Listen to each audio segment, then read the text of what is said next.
Dawson Rider Wiki. Hey YouTube, Dawson Rider here with my review of Kamen Rider Amazon's Season 1. So this is a bit old. Amazon Season 1 came out last year. Wow, I can really talk in this one, guys. They just finished Season 2 recently, and I just started Season 2. I'm only one episode in as of this recording, but I should be farther by the time it comes out, hopefully. But yeah, I've been kind of behind on this, basically. I sort of watched it when it first came out. I was like 4 in when it originally came out, and then school stuff got really busy, and I kind of tabled it, and then I hadn't really been in a toku mood for quite some time, so I could just never get properly motivated to watch it. But now lately I've been in a huge toku mood, so I decided to use that momentum to finally catch up, and I rewatched the first 4 just to sort of, sorry I knocked the camera there for a sec, to, you know, sort of refresh myself and sort of just get back into it, because it's kind of awkward sometimes when if I would just start with 5, it'll kind of be hard to get back into the momentum of it.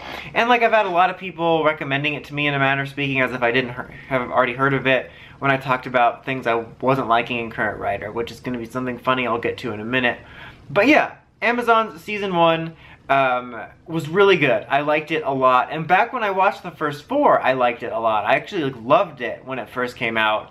And I was really surprised because I wasn't sure. This was a kind of a first thing of its kind, you know, because usually we just get the Current Rider series and then, you know, the template team-up movies with various returns, and we've been using a lot of Showa writers in recent years just in their old and busted suits. But when this announcement first happened, this was a really interesting thing. It was like he was using the concept of Amazon's suit but making like new suits off of it, and the series, as far as I know, is completely unrelated to the original. I've only seen a few episodes of the original, but the storyline's pretty damn different, and if there's any nods or anything, even whether it's actual continuity or just Easter eggs, I wouldn't have caught them. But as far as I know, it's completely different. So it was interesting, and it focuses on the two. You have, you know, Alpha and Omega, and one of them is like kind of more like the original Amazon in its base design, except it's red and it looks cleaner, obviously, and more professional looking, and not falling apart in like a you know, high school play prop. And then Omega, I think, yeah, that Omega, I feel like I'm getting mixed up, but looks honestly more robotic. Like when I first saw the picture without knowing the series, I thought that was like a robot version, or a technical version, I guess is a better way to say it, because it looks less monstrous, which the belts do sort of refine the Amazon a little bit, because his main form is a bit more monstrous before he uses the belt. But I like both suits. I definitely like Green's a little bit better because I think it looks really cool to have it in a more technological looking way, which is the way both of the main Amazons and the new one look as well. But so it was just interesting, bottom line. I wasn't sure what to make of it. I was like, is this going to be kind of nostalgia-y? And it ended up being pretty great. And it reminded, the reason I liked it right off the bat is it reminded me of what I loved about Rider when I first started watching it years ago, which was, it was a little bit darker, it was a little bit more mysterious, it's kind of spooky and disturbing in some cases. I liked that there was things I was curious about. Not that there isn't that in this one, but there was a certain mood to it, like a mysterious horror movie in a way, and they really brought that back in this to an extreme. Like, this is far more extreme than the darkest of older Rider got. And I hate using that term because I hate to sound like one of those people that only wants dark and gritty things, but like I mentioned in previous videos, like Rider always had a certain mood that set itself apart from Sentai, and it's kind of blurred a little bit more recently. But on the other hand, I have to mention this though, this like I said, went overboard. Like, here's Rider now, here's sort of the middle where it's kind of a mix, and then here's Amazon's like way over here with like disturbing cannibalism and blood and stabbing. So it's definitely extreme, because it did bring back the stuff I liked about early Heisei stuff, but it was also more mature since it's like an Amazon exclusive. So even though I really liked it, and I liked that it pushed farther because it makes sense for the content, it did make me appreciate some of Modern Rider's likeness a little bit, because this is a bit of a heavy show, especially after you marathon it a bit. Kind of reminded me of Fies in the sense that I felt like I needed to go look at a rainbow when I was done watching it. So it kind of made me not only appreciate some of the lighter moments in current series, but it also made me realize that my ideal Rider lies somewhere in the middle of Rider at its silliest and Rider at its darkest, where I like those lighter moments and humor to sort of keep your mood up, but I like the moodier mysterious, almost creepy storylines. So yeah, I had to point that out because I thought that was funny, that it kind of made me appreciate that a bit more. And Amazon did have more subtle moments, which I appreciated, of humor, like with the team and Mamoru and stuff. It's hard to describe, but I've just tried to describe in other videos, like moments like in Agito when he put his finger in the fish. It's like more subtle humor, so it wasn't entirely serious. I mean, it certainly was less jokey than X8 or something, but it did have those moments and those little quirks, which I appreciate, and I do kind of prefer that, where it's a little bit more subtle and there's the time and a place set aside for it. Anyway, I'm like 5 minutes and I barely talked about the show, but yeah, the show is good. So like the Amazons, you know, if you've seen this, you know that they're like monstrous creatures, basically. Gets much more into that part of Rider. That are cannibals, that want to eat things, and the main characters are obviously Alpha and Omega. You got Jin, who is the Red Amazon, he used to be a researcher at the company that created the Amazons, and he injected himself with the cells so that he could hunt down and kill all of them to end it.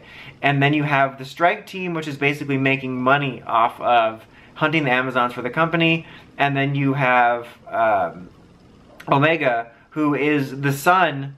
He is the son, or her son, basically, of the president of the company, who's actually, we find out at the very end, an Amazon that was injected with human cells. So he's in a way kind of a hybrid. So there's the three types. There's him, Jin, and then the original Amazons, which were created in a lab. And so it kind of just revolves around the stories of that and finding out about, you know, how the Amazons came to be, which I just kind of laid out. You find that over the course of the series. You don't even find out about, you find out that Omega is special, but you don't find out exactly why until I think the very last episode. But it's really kind of dark and creepy, and there's, especially near the end, it gets really disturbing.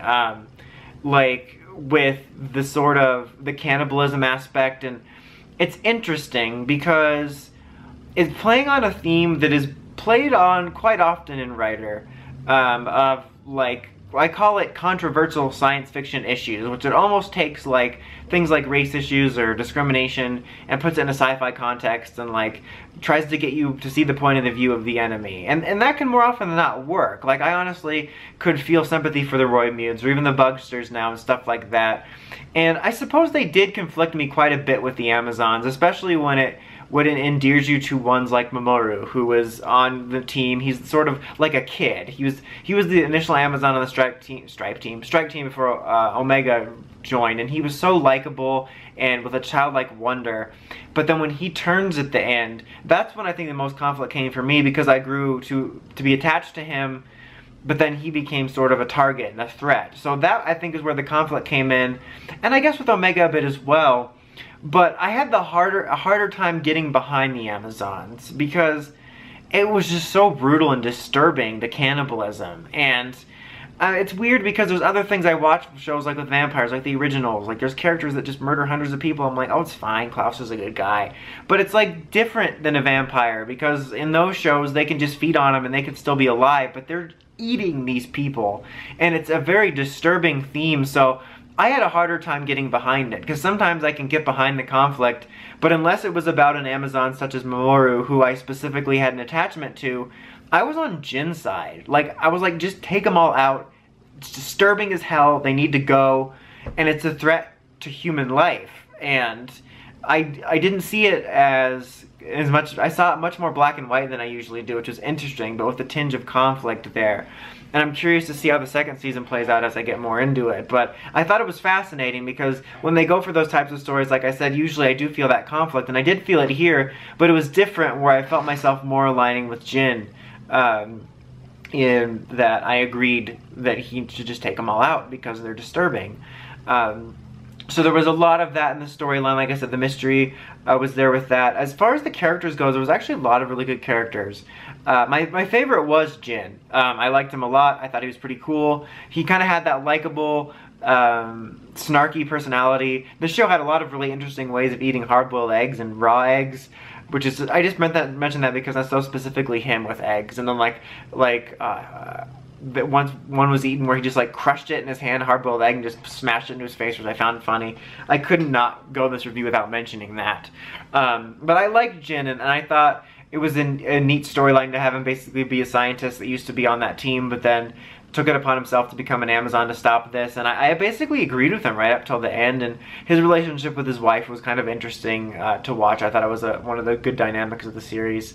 And like, as far as Omega goes, he was an interesting character to follow, because I wasn't a huge fan of him at first, but I grew to like him a bit over time.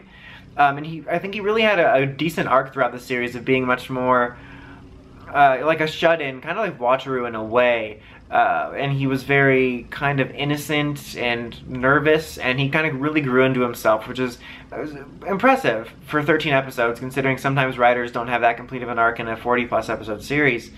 Even if I wasn't fully on board with his way of thinking at the end. And like the strike team, I ended up being much more important and liking him a lot more than I thought I would. Not that I thought I was going to hate him, but I thought they were just going to kind of be background characters that would show up for this and that Amazon appearance, and they wound up being main characters. And one of the main character storylines of the season was the bond between them and Mamoru and Omega, and so I thought that was really neat, especially the bond with Mamoru, because you got to see why they liked him, and they're sort of almost family dynamic, and you got to grow to like the character. So it was really tragic at the end when he basically had accidentally eaten human meat because he saw it on the ground of a restaurant for the Amazons. And I think he just assumed it was a regular hamburger, and he needed energy, because they need energy to fight.